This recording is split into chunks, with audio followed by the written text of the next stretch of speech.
Dear student, আজ আমরা pie chart writing সম্পর্কে জানব। পাই চার্ট আমাদের এইচএসসি এক্সামের ফার্স্ট পেপারে গ্রাফ রাইটিংয়ের অংশে আসতে পারে। তো সেই ক্ষেত্রে অনেকে বলে থাকে এই পাই চার্ট নিয়ে লিখতে গেলে কিছুটা সমস্যায় পড়তে হয়, বিশেষ করে খুব বেশি একটা লেখা যায় না, এই তথ্যটাই বেশি আসে স্টুডেন্টের কাছ থেকে। তো আমি চেষ্টা করব তোমাদেরকে দেখানোর যে কিভাবে সুন্দরভাবে একটা পাই চার্ট লেখা যেতে পারে।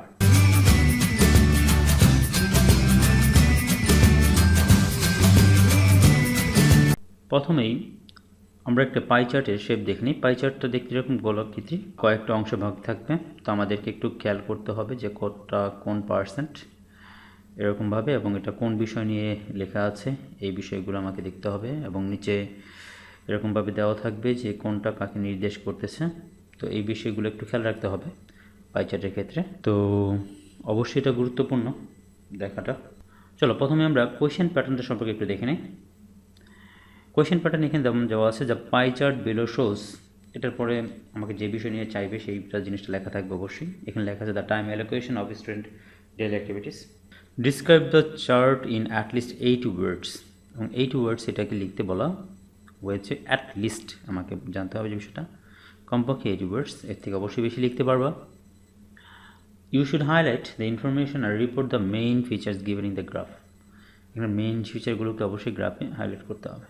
এখানে প্রথমেই তোমাকে যে ব্যাপারটা ভাবতে হবে যে স্টুডেন্ট ডেইলি অ্যাক্টিভিটিস দেওয়া আছে, যেহেতু এখানে আমি ডান পাশ থেকে দেখে নিলাম যে study, recreation, play, other, school and house and sleep, এই যে তার ডেইলি অ্যাক্টিভিটিসগুলো দেওয়া আছে, এগুলো সে কতক্ষণ সময় কোনটার জন্য ব্যয় করে ঠিক এই পাই চার্টে এখানে দেওয়া আছে।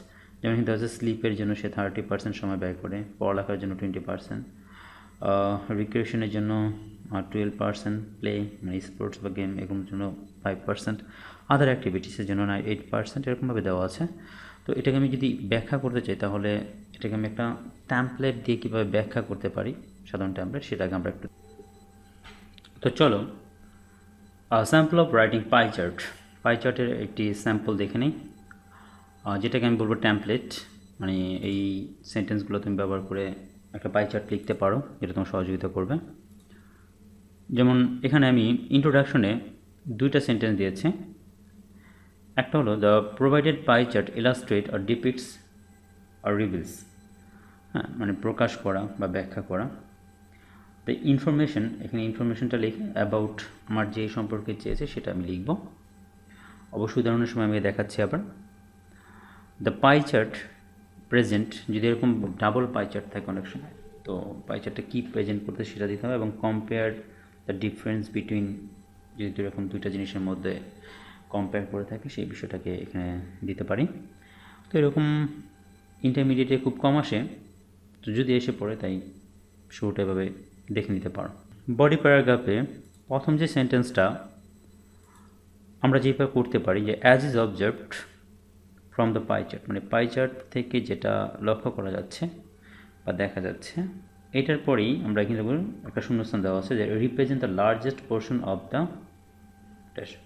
তো মনে করুন আমরা এখানে যেমন দেখেছিলাম যে ডেইলি অ্যাক্টিভিটিসের একটা চার্ট দেখেছিলাম, ওখানে আমি দিতে পারতাম যে স্লিপিং, ওখানে ছিল 20%, sleeping represent the largest portion of the daily activities, এখানে আমি দিতে পারতাম ডেইলি অ্যাক্টিভিটিস, দ্যাট ইজ ওখানে দেওয়া ছিল নিশ্চয়ই যে 30%।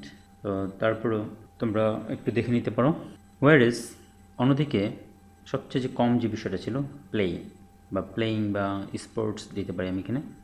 Playing is undoubtedly the smallest part of the chart, এটা অবশ্যই এখানকার সবচেয়ে small part, which represent only, আমি আবার একটা দিতে পারি যে কত পার্সেন্ট, 5% ইন দ্য চার্ট। তো ভেরি ফার্স্ট লাইন আমি এই দুইটার মধ্যে কম্পেয়ার করে দিলাম একবারে, সবচেয়ে বড়টা কোনটা, সবচেয়ে কম কোনটা, সেই বিষয়টার উপরে।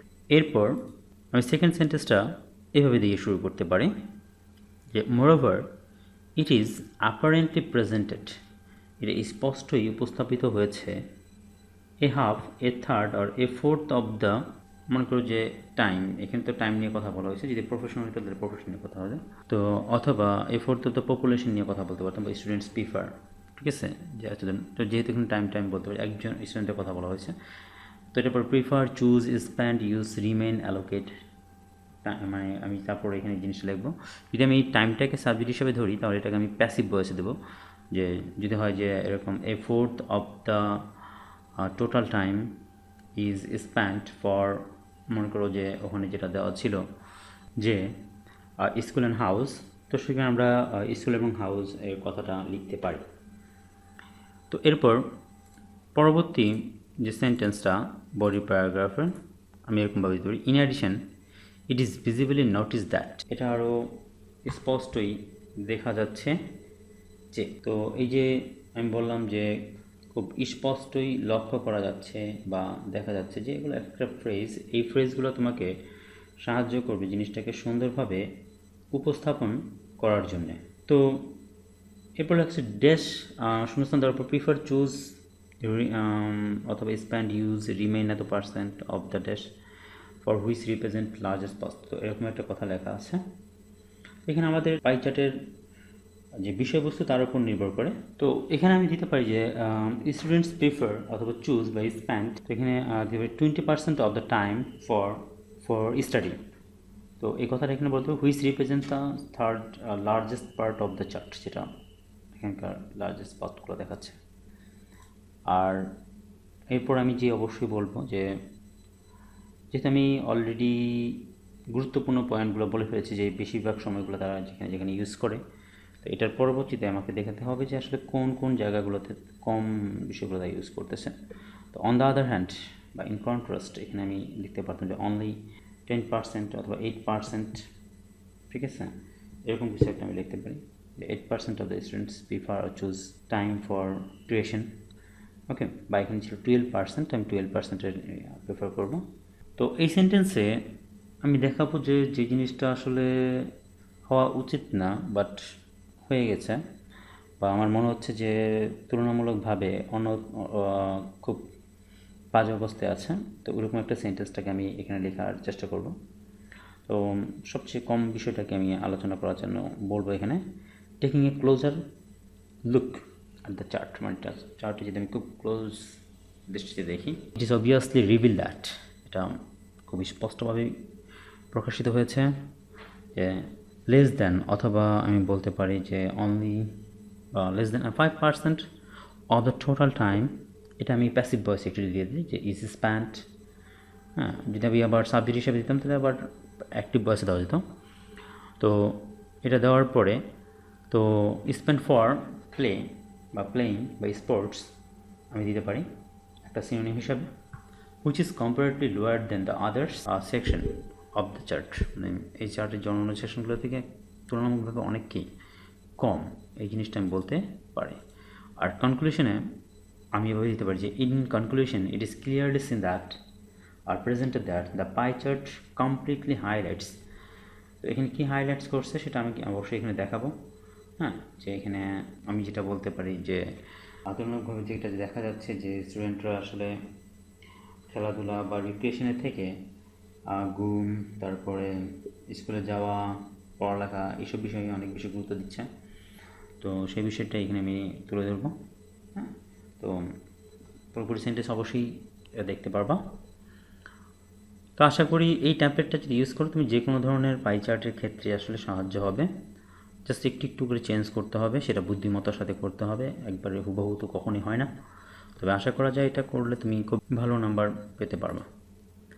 চারটা আবার এখানে এবার আসলো, যেহেতু আমি এটাকে এখন আবার ব্যাখ্যা করব, তো এখানে আবার একটু দেখে নিই চারটা। স্লিপের ক্ষেত্রে দেখা যাচ্ছে 30%, স্টাডির ক্ষেত্রে 20%, স্কুল অ্যান্ড হাউসের ক্ষেত্রে 25%, রিক্রিয়েশনের ক্ষেত্রে 12%, প্লেয়িংয়ের ক্ষেত্রে 5% এবং আদার অ্যাক্টিভিটিসের ক্ষেত্রে 8%। তো এই জিনিসটা আমাকে মাথায় রাখতে হবে বারবার, এটা দিয়ে আমি কাজটা করব, আর তোমরা দরকার হলে আরেকবার একটু রিপ্লে করে দেখে নিবা। ওকে, তো আমরা এবার ব্যাখ্যায় চলে যাই। The provided pie chart reveals the information about the time allocation of students daily activities, আমি কথাটাকে লিখলাম, such as study, recreation, play, school, house and sleep, as is observed from the pie chart। এই pie chart থেকে যে জিনিসটাকে দেখা যাচ্ছে, sleeping represents the largest portion of the daily activities, that is 30%, whereas playing games is undoubtedly the smallest part of the chart, which represent only 0.5% in the chart. এরপরে সেন্টেন্সটায় যেটা লেখা আছে, moreover it is apparently presented that a fourth of the total time, মানে আমি টাইমটা যদি 4 ভাগের 1 ভাগটা ভাগ করে নিই, তো is spend for school and house which indicate 25% in the given চার্টে প্রায় 25%টাকে ইন্ডিকেট করতেছে। In addition it is visibly notice that, এটা স্পষ্টই লক্ষ্য করা যাচ্ছে যে student paper 20% of the time for study which represent the third largest part of the chart, যেটা এখানকার থার্ড লার্জেস্ট পার্ট রিপ্রেজেন্ট করে অবশ্যই। তো এই জিনিসটাকে আমার দেখতে হবে। এখন আমাকে যে জিনিসটা করতে হবে, যে অলরেডি আমি যে বিগেস্ট যে পার্টগুলো আছে, যে লার্জেস্ট পার্টগুলো আছে, সেগুলো এখানে ব্যাখ্যা করে দিয়েছি। তখন স্মলেস্ট পার্টগুলোকে আমি আরেকটা প্যারাগ্রাফ ইচ্ছে করলে ব্যাখ্যা করতে পারি। On the other hand only 8% of the time, মানে তাদের সময়ের 8% সময় is spend for other daily works, অন্য ডেইলি করে in the life. Taking a closer look at the chart, এই চার্টের দিকে যদি আমি একদম নির্বিঘ্নে তাকাই, it is obviously reveal that, এটা খুব স্পষ্টই প্রকাশিত হচ্ছে যে only 12% and 5% of their routine time are allocated for recreation and sports. Recreation এবং স্পোর্টসের জন্য তারা যথাক্রমে 12% এবং কি 5% জিনিসটা ব্যয় করে থাকে। এখানে আমি কনজিকিউটিভলি কথাটা দিতে পারতাম, যেটা ধারাবাহিকভাবে ছিল। Which are comparatively lower than the sleeping, staying at home and study. এগুলো থেকে অবশ্যই এটা অনেক বেশি লোয়ার, তো এই কথাটা আমি এখানে বলে দিতে পারি। এবং সর্বশেষ যখন আমি কনক্লুশন টানবো, তাহলে বলতে পারি যে to conclude it is clearly presented that the pie chart completely highlights the routine of the students' daily activities. একটা স্টুডেন্টের যে ডেইলি অ্যাক্টিভিটিস রুটিনটাকে নিয়ে সে এখানে সবচেয়ে বিষয়টাকে হাইলাইট করেছে। In which sleeping, going to school, staying at house and study have been given more priority, এই জিনিসগুলোকে বেশি এখানে গুরুত্ব দেওয়া হয়েছে, প্রাধান্য দেওয়া হয়েছে than other activities such as recreation and play. Recreation play থেকে এই জিনিসগুলোকে গুরুত্ব দেওয়া হয়েছে।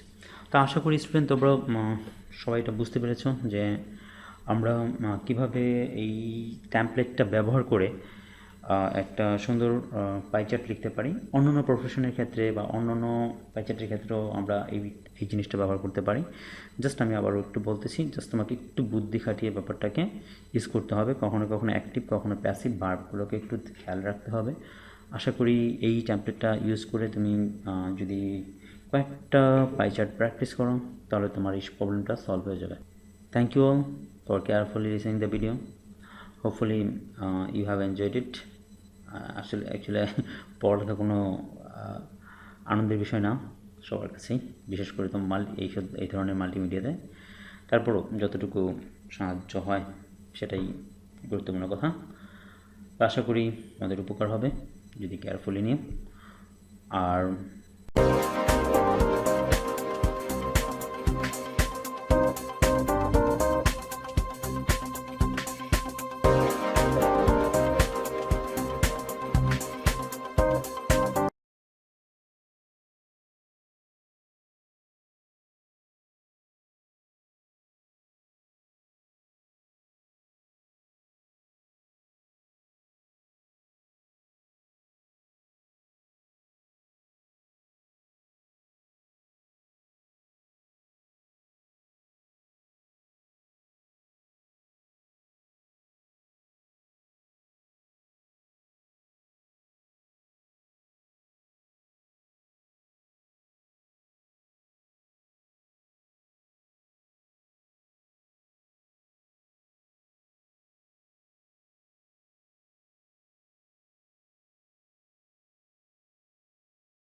অবশ্যই পাশে থাকবা।